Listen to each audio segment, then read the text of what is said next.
Hello, I greet all of you from Accra, Ghana.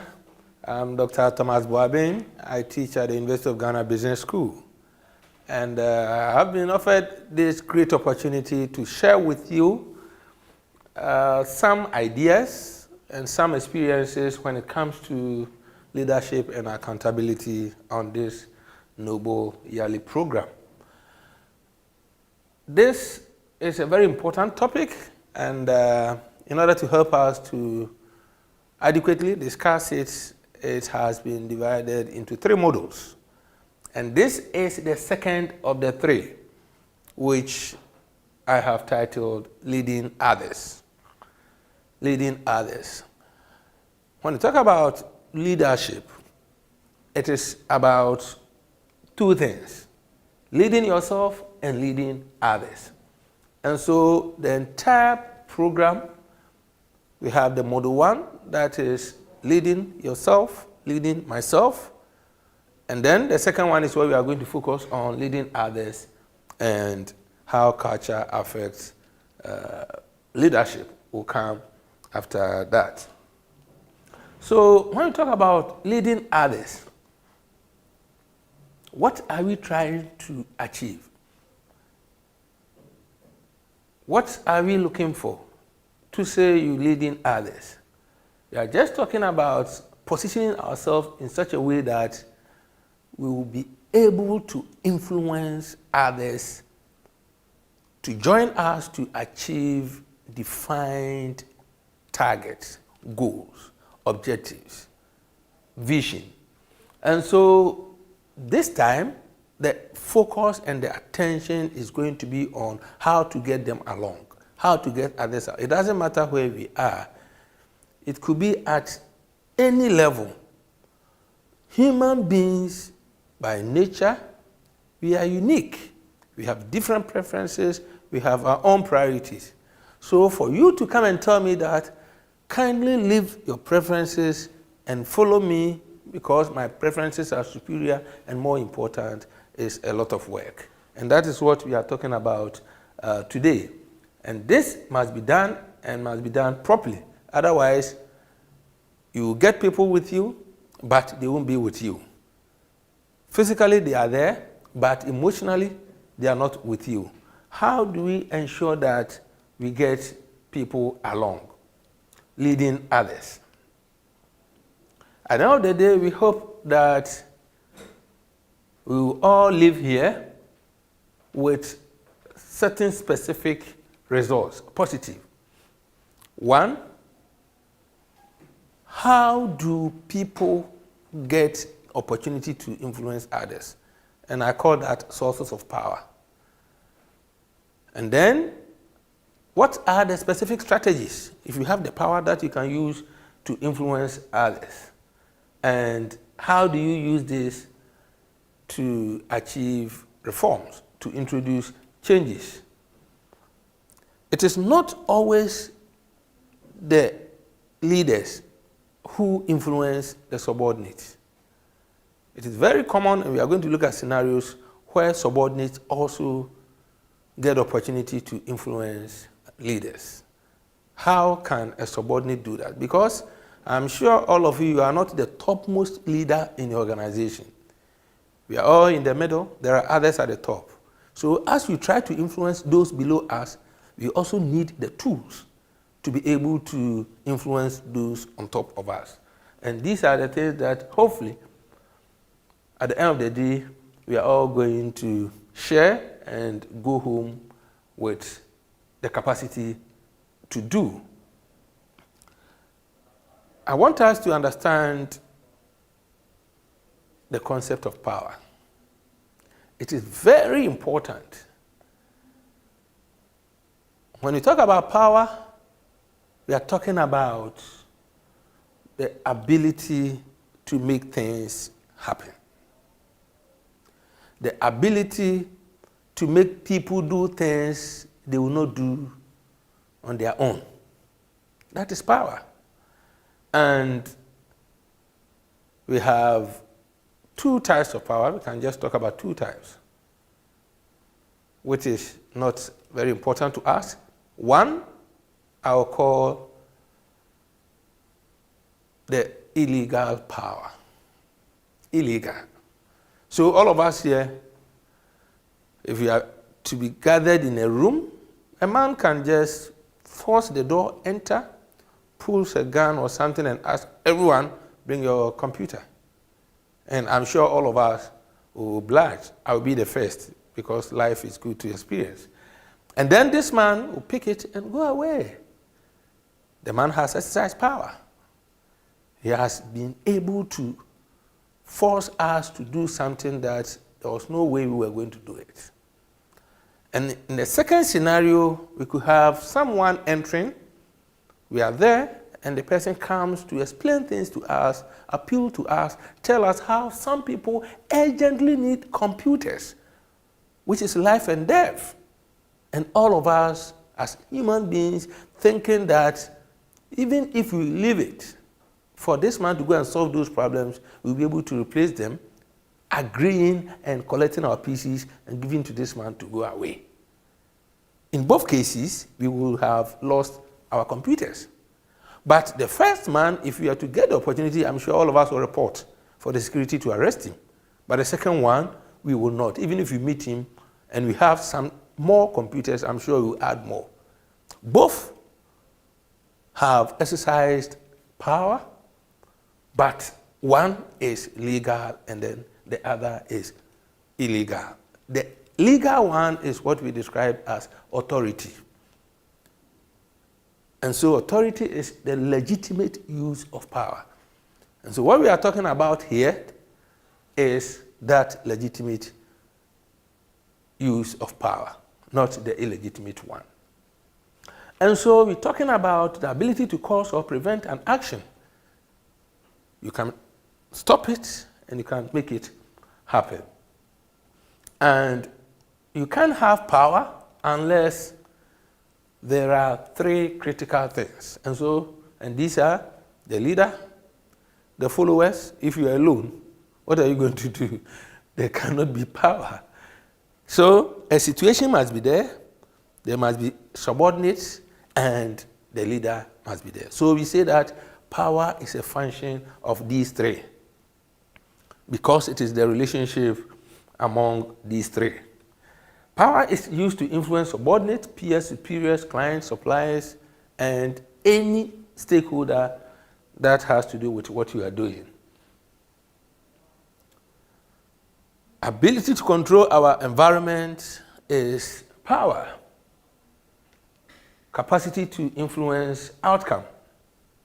So when we talk about power, more or less we are talking about influence. Because, in fact, some argue that power is a function of influence. When we talk about influence, we are talking about ability to win people, to make people cooperate when they don't want to. And so you say that I influence you to do this. What it means is that if not because of the strategies I used, you were never going to do it. And when it is done without coercion, that is what we are talking about here. The authority to make people do what the leader wants is what we are talking about as influence. It affects how people feel, and it affects how people think. And so, in your organizations, whatever you do is all about power and influence. A leader's job is to read these realities correctly and marshal sufficient power to influence the achievement of organizational objectives, where you want to go. In fact, in most cases, you, the leader alone, understand and appreciate the organizational goal. especially where you have graduates who have been just recruited or employees who have just joined the organization. When they come, the thing they are thinking of is their first income, changing their clothes, getting a car or something. It's not you and your organizational goal. And so when they work hard, in most cases, you realize that they are working so hard because they are on probation, not because they share in the values. It takes time, and that depends on your ability to inculcate that spirit. And so as you get them along and they get their salary, and that with time, they will become socialized and they will buy into the organizational goal. And so to influence, and it's very important for us to understand because there are so many ways by which we can influence people to do things.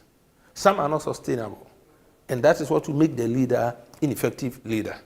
But some, you do it and the person unconsciously follows it without realizing that you are even introducing any influence. And sometimes they believe that they are doing it themselves, not you. But the reality is that you do it.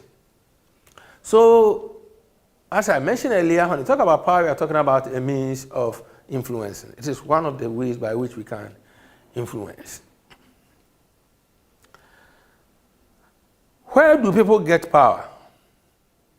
Where do people get power from? Where? We call them bases of power. There are so many ways, and each source provides a particular power.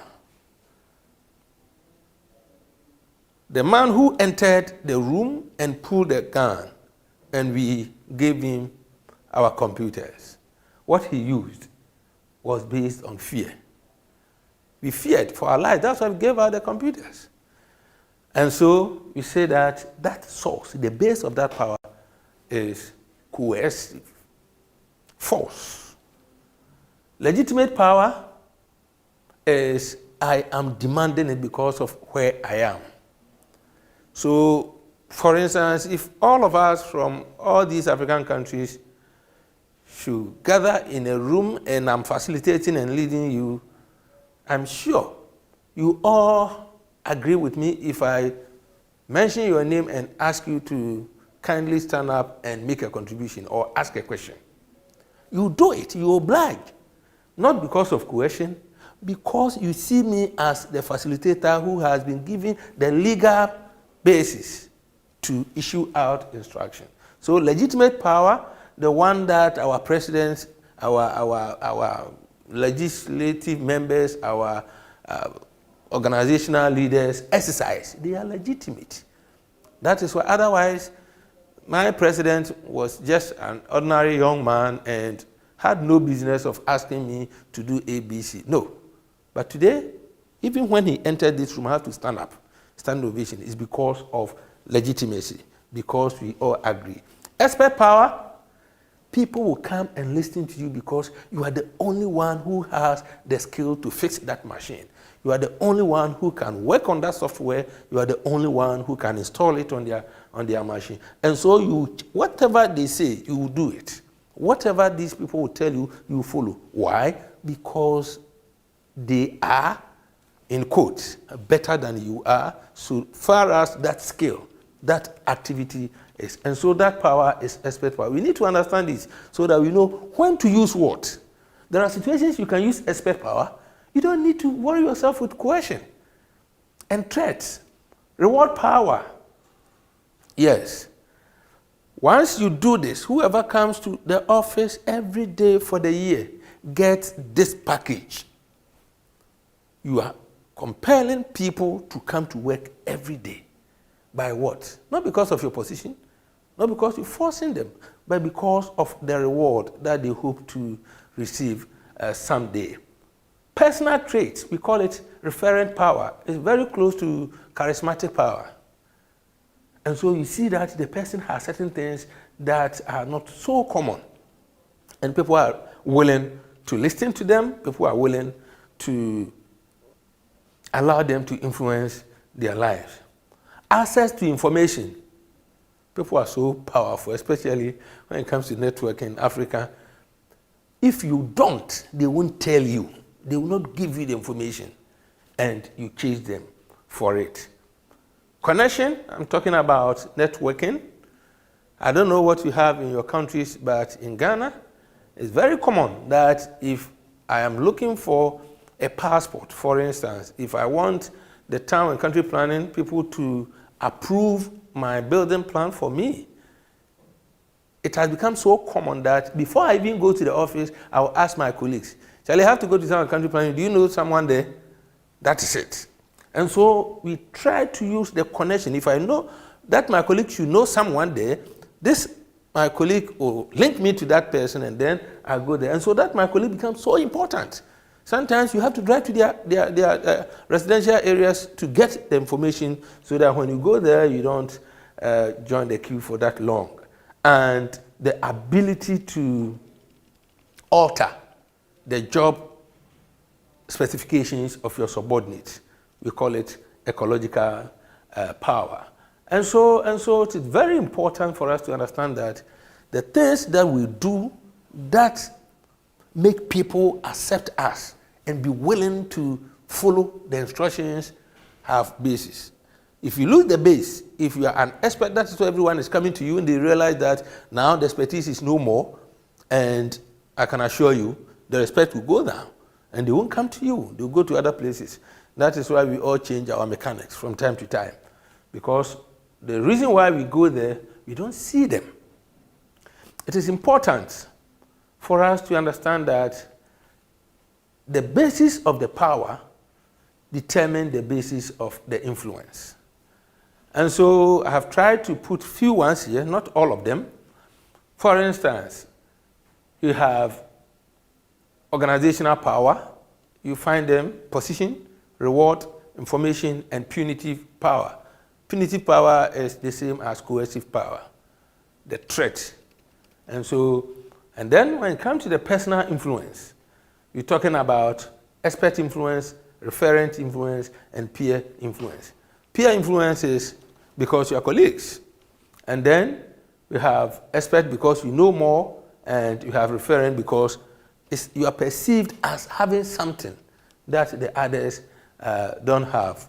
In organizations, the position you occupy, it doesn't matter your age, you have so much influence. The reward, your ability to give it to people. And so if I tell you in my personal example, it's very powerful, the reward power. In my personal example, I work for my school as the examinations officer. And as an examinations officer, I do so many things, and I work with so many people, and at the end of the day, I recommend how much they should be paid. And so you can just imagine that wherever I pass, people call me chief, boss, chief, boss. It doesn't mean I am, in fact, several of them are professors, they are senior lecturers, I'm only a lecturer. But they will just, because of the reward, the expectation that, something will come. It's very important. Information is there, and punitive. And so if I should ask you, which ones, coming to the organizational level, which one do you think is more effective? I want you to think about it. Don't rush in concluding that the reward is more. No, which one? And I know you'll get the answer right. There is none. None is more superior. It is the situation that determines. If in all situations you want to use the others, and because punitive sounds kind of barbaric, it sounds kind of backward, so you won't use it, you make a mistake. There are situations that you have to go punitive. And that is the question I asked you.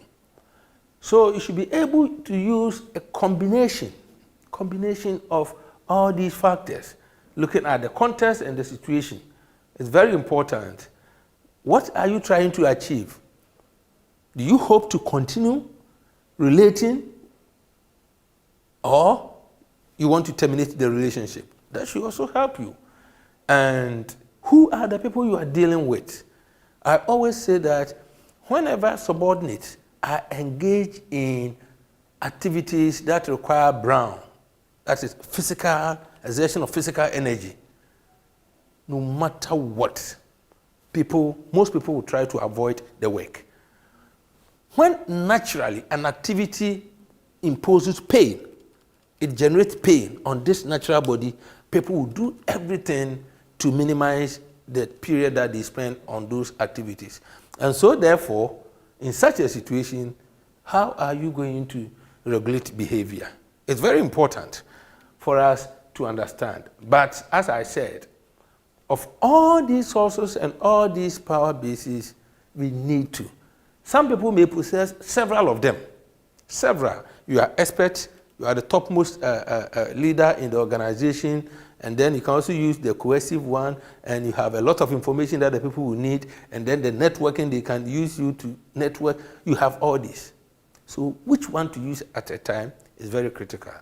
And as I mentioned, there are so many considerations that we need to look at, because if you don't use the right combination, you get it wrong, and the followers may revolt, and that may hurt productivity. And so it is very important for us to understand that leaders need to be very careful, we need to be very knowledgeable, that is why I said earlier on that we need to monitor, you need to scan, use your SWOT. Otherwise, you do the wrong thing. Sometimes you do the right thing at the wrong time. Sometimes the right thing, but you're doing the wrong thing. Sometimes you're doing the right thing at the right time, but you're doing it the wrong way. And you need to combine all this because we are interested in influencing behaviors.